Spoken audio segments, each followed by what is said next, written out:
Durante essa semana eu estava pensando em algo que gostaria de, inicialmente, antes de lermos uma passagem das Escrituras, dizer para vocês. Eu creio que ocorre com todos nós, mas aqueles irmãos que chegam aqui para abrir a palavra e trazer alguns pensamentos, e eu fiquei pensando, sobre todos nós deve incorrer um temor muito grande. Como que nós podemos falar, Eliandro, de alguém que nunca pecou? Como que nós podemos falar de alguém que nunca precisou se retratar de nada do que ele fez ou falou? Como falar de alguém que nunca voltou atrás de todas as suas decisões? Como falar de alguém que é santo, santo, santo? Não é para gerar temor no nosso coração? Não é para gerar temor e tremor? Então esse é o momento que os nossos corações devem estar em temor e tremor. Esse momento da mesa, como o nosso irmão se expressou em sua oração, não é um momento comum, não é um momento litúrgico, ainda que tem todos esses movimentos que de fato nos remetem a algo, mas não é litúrgico. Nós não viemos aqui porque fomos ensinados a vir. Nós viemos aqui porque nós estamos debaixo de uma realidade espiritual. Então que os nossos corações temam e tremam diante desse momento. Como muito bem foi dito também por outro irmão em oração, nós já recebemos o nosso alimento pela manhã.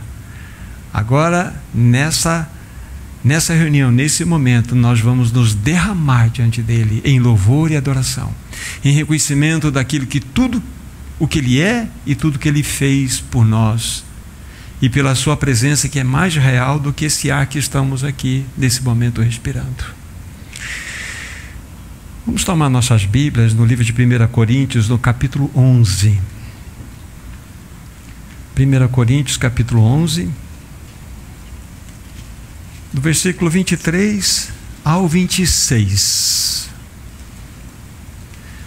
A palavra de Deus diz assim: porque eu recebi do Senhor o que também vos entreguei, que o Senhor Jesus, na noite em que foi traído, tomou o pão e, tendo dado graças, o partiu e disse: isto é o meu corpo, que é dado por vós. Fazei isto em memória de mim. Por semelhante modo, depois de haver ceado, tomou também o cálice, dizendo: este cálice é a nova aliança no meu sangue. Fazei isto todas as vezes que o beberdes, em memória de mim. Porque todas as vezes que comerdes este pão e beberdes este cálice, anunciais a morte do Senhor até que ele venha. Até aqui. Amados irmãos, todas as vezes que nós estamos anunciando a morte do Senhor Jesus na cruz, nós estamos anunciando, na realidade, duas verdades fundamentais e inseparáveis. Conforme o último verso, que foi o verso 26 que nós lemos, que todas as vezes que estamos participando do pão e bebendo do cálice, nós estamos anunciando a morte do Senhor até que ele venha. Há duas realidades fundamentais, inseparáveis aqui, nesta palavra que acabamos de ler. A primeira delas é que a morte do Senhor na cruz é a mais elevada, a mais profunda, a mais maravilhosa demonstração de amor para um pecador, para cada um de nós caídos. Não tem a menor dúvida disso. É a mais elevada, a mais profunda, a mais maravilhosa demonstração de amor por cada um de nós, por você, Wagner, um indigno pecador como eu. Está ali. Então, quando nós anunciamos, nós estamos anunciando o amor. Mas há uma outra realidade inseparável desta, que quando nós estamos anunciando a morte do Senhor, nós estamos também anunciando a maior demonstração, a maior realidade de poder jamais vista em todo esse universo. O que eu quero dizer com isso? Queridos irmãos e irmãs, o Senhor, através da sua morte na cruz, ele venceu a morte. Ele matou a morte. Exatamente isso que aconteceu. Então, essas duas verdades, tanto do seu amor revelado quando nós anunciamos a sua morte, como também nós anunciamos o seu poder magistral, porque naquela cruz, através da sua morte, ele sentenciou e matou a morte. Depois nós vamos detalhar um pouquinho mais, logo mais, a respeito daquilo que aconteceu nesse momento quando ele estava pendurado no madeiro. Queridos irmãos e irmãs, como nosso irmão Abílio eventualmente menciona, nós éramos um povo sem esperança. Não haveria esperança para nós mesmos, Abílio, se o Senhor Jesus, ele não decidisse de modo voluntário marchar em direção àquela cruz e enfrentar o mais terrível de todos os inimigos, chamado morte. E ele foi. Então, por isso nós devemos bradar que ele é o grande vencedor, ele é o Senhor, ele é o eterno, ele é o grande eu sou. Esse é o nosso amado Senhor Jesus Cristo.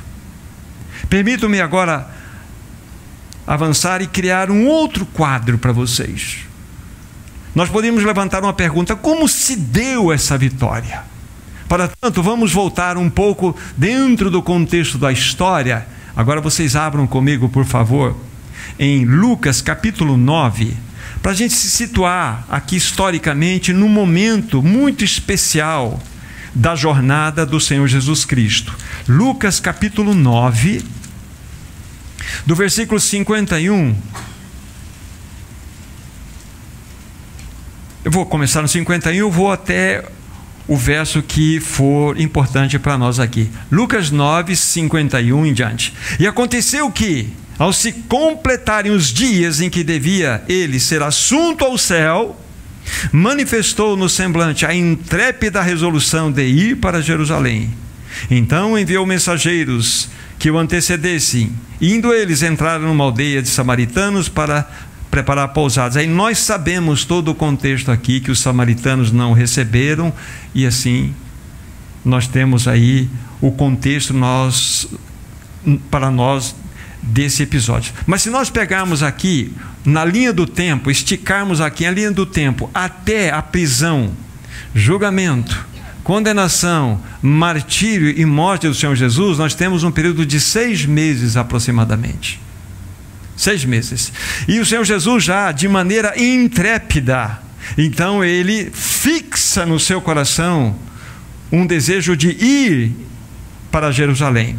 E essa palavra que aparece na minha versão como intrépida resolução, ou expressão intrépida resolução, também é uma palavra de uso, de cunho militar. É a ideia de um soldado que verdadeiramente, de maneira resoluta, ele decidiu ir para um ambiente onde ele enfrentaria o seu inimigo e batalharia até a morte. É essa a ideia. Então o nosso soldado celestial, ele teve esse desejo no seu íntimo de ir para Jerusalém, porque ali ele enfrentaria aquele mais terrível de todos os inimigos, que seria a morte. E como nós vimos aqui, logo na parte inicial da leitura, chegando os dias em que devia ser assunto ao céu, o Senhor Jesus sabia que antes dele ser elevado aos céus, ele tinha uma batalha a enfrentar, ele tinha um conflito a enfrentar, que nenhum de nós, nem a humanidade inteira junta poderia enfrentar. Mas ele então, decididamente, ele foi radical na sua decisão, e foi, porque ele iria enfrentar o seu pior e feroz inimigo chamado morte. Lembrando que, algo importante para nós, por 4.000 anos, a morte não teve nenhum que pudesse confrontá-la, nenhum rival que pudesse enfrentá-la e derrotá-la. Ela está cheia de troféus, porque todas as realidades vivas desse planeta sofreram e sofrem por causa desse terrível inimigo. Então, esse inimigo que por 4.000 anos, chamado morte, estava derrotando, então seria, vamos dizer assim, aquele inimigo o qual o Senhor Jesus enfrentaria. E por onde a morte passou, ela deixou um rastro de destruição, de desespero, de lágrimas. A morte mata a beleza da vida. Mas o Senhor Jesus Cristo, então, graças a Deus, Ele estava resolutamente decidido em marchar para Jerusalém, porque ali seria o ambiente no qual Ele, então, enfrentaria esse terrível inimigo. Então, esse é um cenário. Aí, se nós avançarmos na história, e nós temos, então, depois dos 6 meses vencidos, nós temos agora um outro cenário, que é o cenário da grande batalha. Marcos, capítulo 15, vamos criar um outro cenário. Depois da chegada do Senhor Jesus Cristo em Jerusalém, sabemos de tudo aquilo que aconteceu, da sua prisão, do seu julgamento, da sua condenação, do seu martírio e também da sua crucificação. Marcos 15, versículo 33 em diante.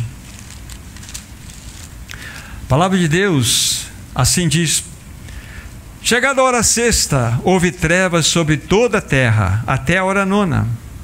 A hora nona clamou Jesus em alta voz: Eloi, Eloi, lama sabachthani, que quer dizer: Deus meu, por que me desamparaste? Alguns dos que ali estavam, ouvindo isto, diziam: vede, chama por Elias. E um deles correu em beber uma esponja em vinagre, e pondo-a na ponta do caniço, deu-lhe de beber, dizendo: deixai, vejamos se Elias vem tirá-lo. Mas Jesus, dando um grande brado, expirou. Aqui está, até aqui. Então nós temos este cenário agora, exatamente o cenário onde houve o confronto de Jesus com a morte. Eu sei que é algo que nós sabemos, mas eu gostaria de colocar dessa forma para entendermos o nível de vitória que este grande vencedor alcançou por nós.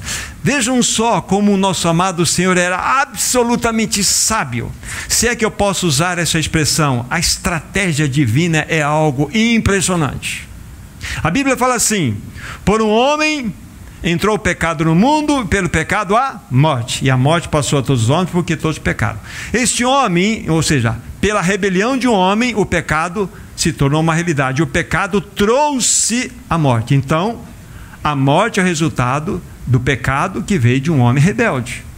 Para que isso pudesse ser tratado, então, era necessário que um homem santo, totalmente santo, sem pecado algum, pudesse enfrentar a morte.